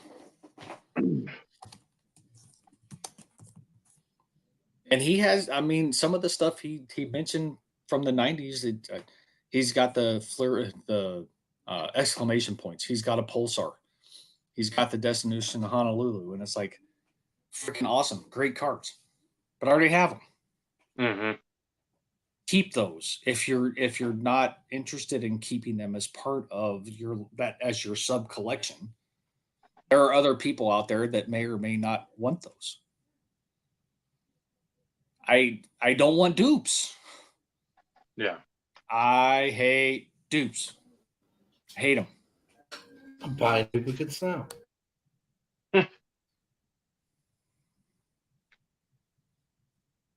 No, I do not have any Bobby Orr cards, Eric. I have a 5,000 count box of hockey, and that's about the extent of what I have. All in set and numerical order. Which at some point I need to send a list to Vinny, because I'm sure he could probably fill in the gaps. Guaranteed, like Justin Wilson says. Some onion. Some hockey for your set making needs. Yeah, that's going to be one of those in which. Shit, I don't even know where the damn box is. It's probably at the bottom of my closet. Tells you how much precedent I put on hockey. When we chit chat or something one night, we'll sit there and I'll pull it all out.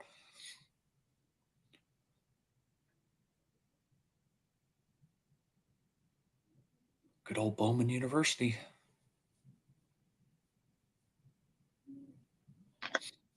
And then I don't know if I don't even remember if I showed this. No, No, I I showed didn't see that. Eric.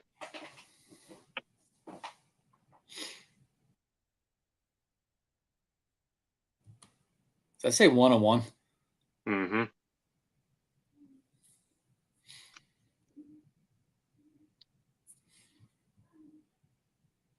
See, that card is too busy. I know that's,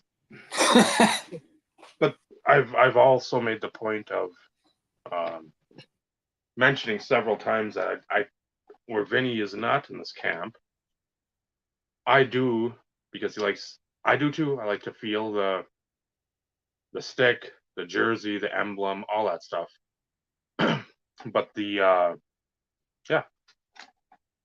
I like the ultimate. I just like, especially if you can find. I think I've got a couple that still have the felt, um, little slip cover or whatever that they came in.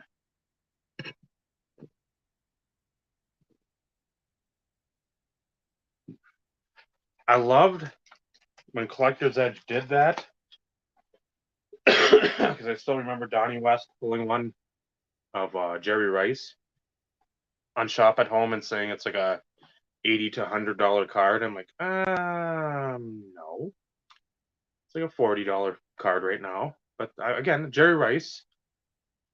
But the window of the game used piece was so. I don't know if I've ever seen a hand numbered one. That would be the thing. It's like those pieces were just, again, it's fun to get them, but at the same time, I'm like, God damn it! Why couldn't you be just a little bit bigger? Yeah, and that's the Hall of Gold. But yeah, I didn't realize there was quote unquote that many of these. But then there's even this one.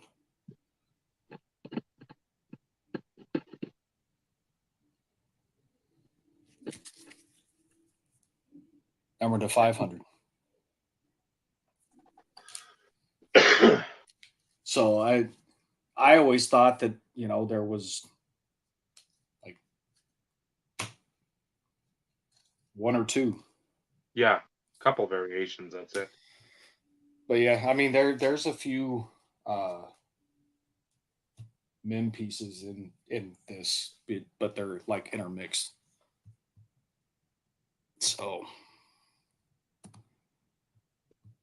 but yeah, it's one of those in which, some stuff that as I've looked through some of this, it's like this is really cool, or this is lame. But this one I thought was kind of cool. So this is from 98 Collector's Edge. And so as we all know, Collector's Edge did a lot of like the Super Bowl sets and stuff like that. So this is a legitimate set. And they have like a silver parallel as well. But this doesn't pick it up very well. But this is what the back looks like. It's not a proof or anything, but it's got like teardrop working on it. And this is listed nowhere. So say I've never seen that, or anyone of the sort. So there's more out there, because this is from the 97 Super Bowl when they beat Green Bay.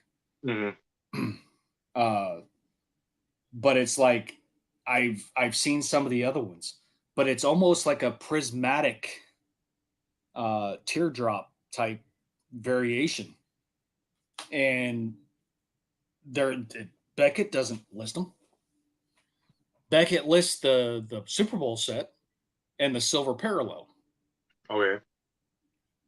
But there is no other notation of any other parallels. So where the fuck did this come from? And this was a freebie. He threw this in. Appreciate it, LA Pats. And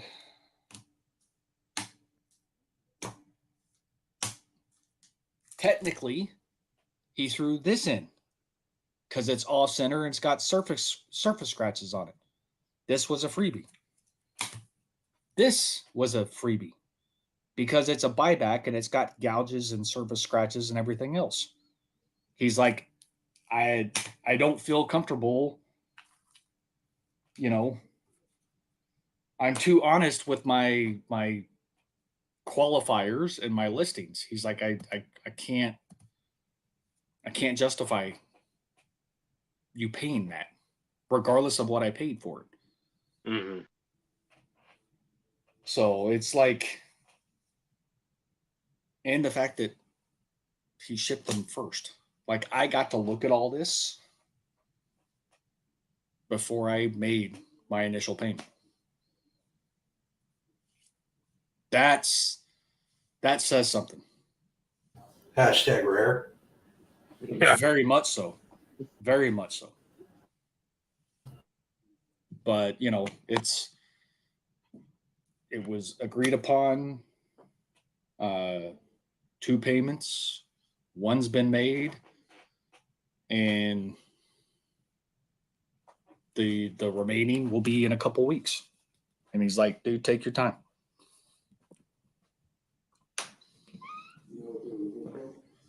So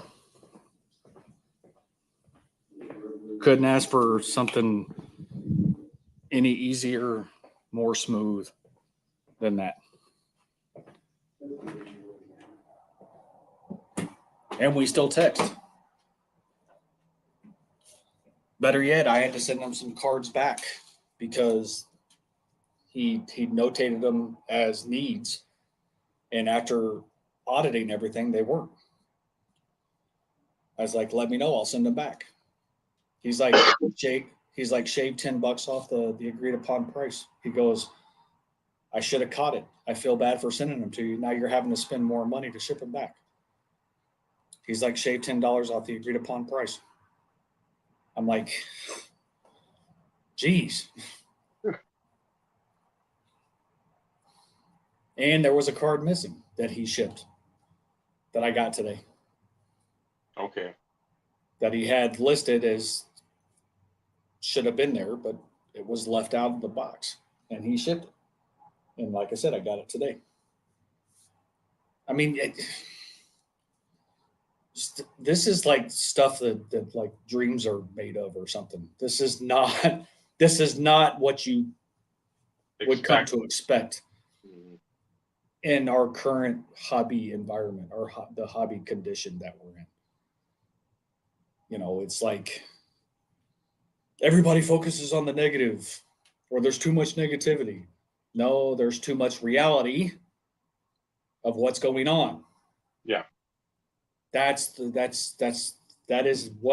in fact the reality of the quote unquote negativity that you're seeing coming out of people. But in all of that,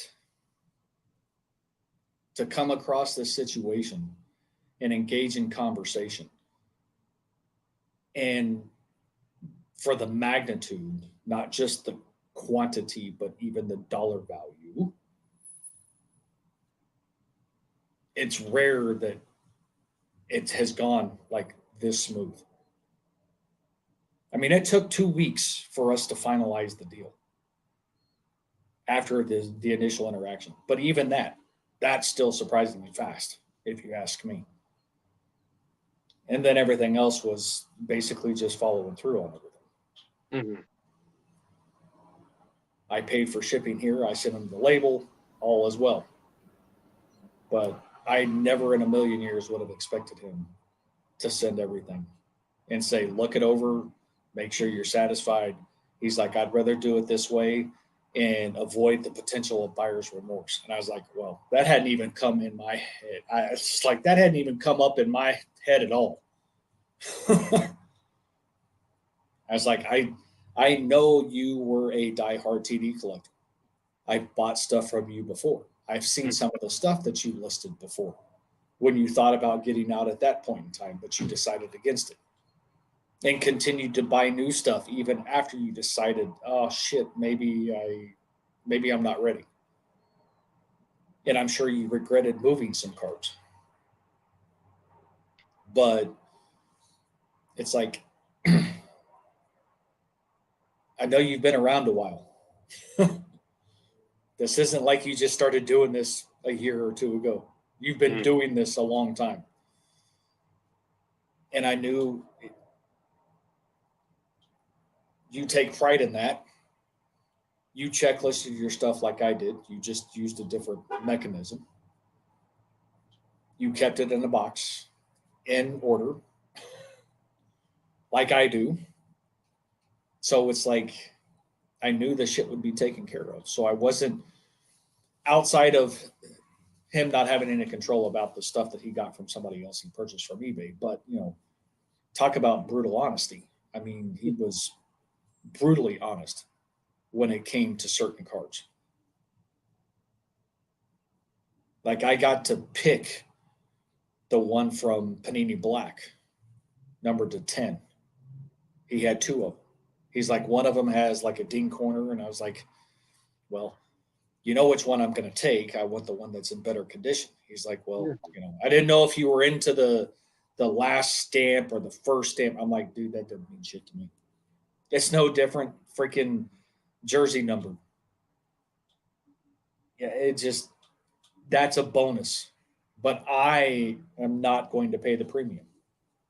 No. Especially in today's market. I'm not going to pay the premium. Just not doing it. Just because it's serial number 30 of 30 doesn't mean it's a $400 card. I got the same card for $60 because somebody found it for me. Yeah. No. Or I'm not going to give you $400 for one that I already have that's not 30 of 30 that I paid like $75 for 3 years ago, 4 years ago, 5 years ago. Why would I do that? Don't come at me because you see me as a Terrell Davis super collector thinking that I'm going to pay your inflated prices. Mm-hmm. I'm still a player collector. I'm still a cheap bastard. So I'm not going to pay your inflated prices. It's not happening. It's not happening. No. Certain cards, maybe. Certain cards, maybe, depending on situation and circumstance. But for other stuff, no. This collector wasn't born yesterday. I was collecting before the hobby started, hypothetically, allegedly. I was to say allegedly. As we talk about. On that note, Vinny, come back. Vinny, come back. We did go over 2 hours, coming up on 2:10. We won't hit the 2.5 hour mark, but figured we touched on our brief topic because there really wasn't much more to talk about it other than who's going, when tickets go on sale. We touched on a few other things. You showed some hockey cards, made Eric happy. I fulfilled my obligation to DC. I told him that I would show the autos.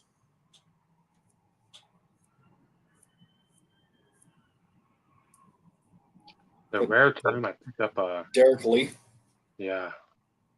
a new a Is 7 that, to 20. is that the rose, though? I guess so. I don't think it's gold. No. So is the ink like a pinkish color? Yeah, it's a rose gold, I think. Okay, so the roll. Okay, that's what I thought. That's what it looked like. That's why I was asking. So 7 to 25, and it wasn't much. And I'm like, it's in the Marlins. Padres or Marlins, I'm good. Anything after, I don't want the Cubs. It's a pretty card. So yeah, like I think it was like $10 tip, and I missed out. I got beat on somebody a couple weeks ago. I had super rave, and the guy that beat me, I bet on 3 different Marlins. It was God, who I know. Todd Dunwoody was another one, but somebody else out of that. Just so that it wasn't Kotsik, so it would have been higher.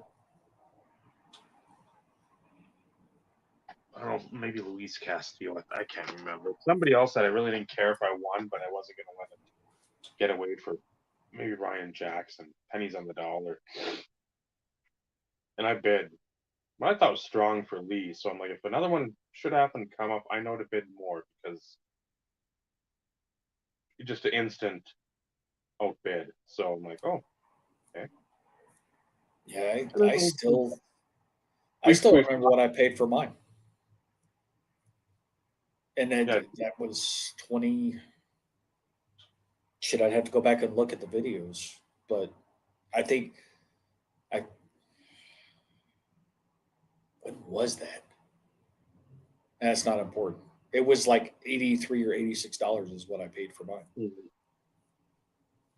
But it's one that I hadn't seen in God knows when. And I'm like, okay, it's not in the like if I were to grade it, it'd probably come back like a 7, Mhm. but I didn't give a shit. It's still eye appealing. You know, it's one of those of which it's not where you look at it and go, why the hell did I buy this? It looks like shit. But even then, you know, I was ecstatic at that pickup. And I know in the video I was like, I know I paid over book for it. Because at that point in time, book, you know, Beckett book value was still kind of a good indicator in a lot of things. Mhm. Not in all things, but a lot of things. You could sit there and go, damn, this card books for $200, but I just paid $22 for it. And you're like, man, I got a damn good deal on it. But then a card could book for $60 due to a multiplier, and you pay 86, and you're sitting there, you know, you're paying quote unquote over book value. But for something like that, numbered to 25 from the year, maybe that shit's underpriced, you know? So, And if you're a collector of said player and you haven't seen it before, you're like, well, you know, if I haven't seen it in X amount of years, if ever, that's gonna be a little tougher to get than even Beckett would notate and be like, well, I don't care what the multiplier is. If I'm paying under like 110, I'm like, I'll be happy. If I pay 2 times book, I might feel a little bad, but if I can get anywhere under that because of the previous reasons mentioned, they're like, okay, that's a workable Yep. situation there. well, it's no different when I got my Ruby. I think the Ruby was under $50 at the time I got it. And nowadays you couldn't sniff that. No. No, I looked at a Ryan Leaf one, a rookie year one. So I'm like, I wouldn't mind that. That's a fucking They're huge beautiful. card for him. And No they're matter beautiful. where. No, that wasn't even something that. And the guy had a few others too. He had. Oh, I know the guy that I put down a couple bits on both. So now we'll see where they go. And if it's cheap enough, maybe I'll look back. But I want to say Sam Simmons, a receiver from Wisconsin, rookie that year, and then Jonathan Linton, the running back, fullback from North Carolina. He's like a 4th round pick for Buffalo. That fucker went for like $85. That's Jonathan Linton. That's high, but like you said, it's one of those if it's reasonable, you want to see it before you're willing to put forth the big money on your guy. That would be hard to justify that cost. But man, are they freaking gorgeous cards. Because I think But yet, Leaf went but for most 60. people had no freaking idea about them until freaking recently, and everybody's like, "Oh, anybody seen these?" Nobody realized that serial numbered to 50 and 97 was like pulling something numbered to 5. I mean, it's you got to put things into context, and then all it takes is a few people to talk about them, and boom, they're all out of your price range. PMGs, rubies, 24 karat gold, Flair Brilliance, to name a few. Yeah, stuff you just don't see, and back then, if you did, it was like, it's going for 30, 40 bucks. I'm like, I don't know. It's only numbered to 25, or it's numbered to 25, or numbered to 100 or 50. You're like, that's. I'd rather get an autograph. Where's the autograph? Yep. Really cool patch. Something like that. But anyways, so Vinny's back. Tie a So- bow on it, Dave. Thank you for Michael jumping in earlier. Thank you for all joining and chatting, keeping us company for 2+ hours, talking a little national, talking some cards. We'll be on next week, regular time, regular schedule.